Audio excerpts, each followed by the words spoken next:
Bethel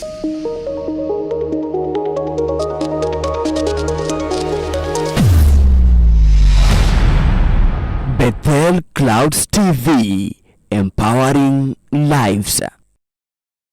Naitwa Penina, mtoka Kawangware. Nimekuwa 6 waka from 2012. Ongeza sauti kidogo. Okay. Yeah. Naitwa Penina, mtoka Kawangware. Nimekuwa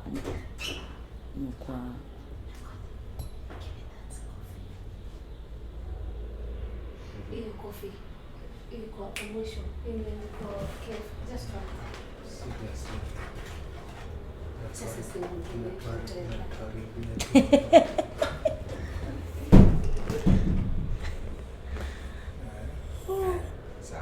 tuanze.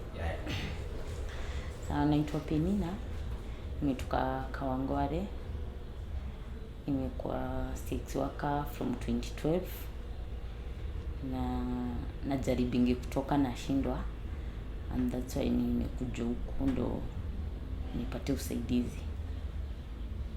Tuambie how it is affect, imeweza ku affect your life aje?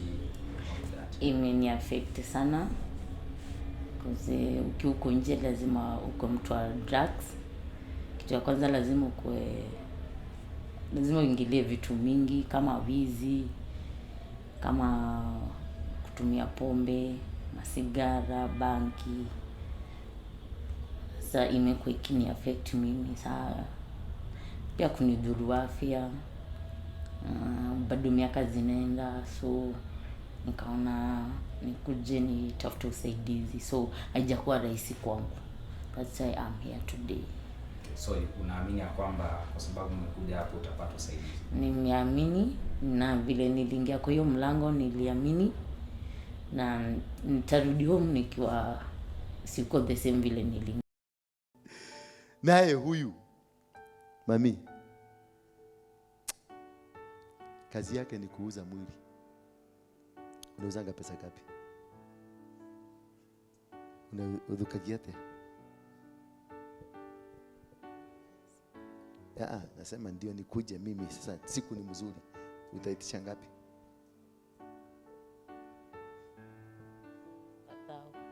Tao moja kwenda juu.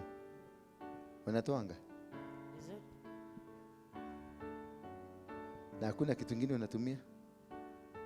Nikikuja tu tao ndio hiyo. Siku mzuri nitaokaa ngapi? 5. Hiyo ni watu 5. Condom? Yeah. Na nikisema sitaki kutumia condom, sitaenda na wewe junalea.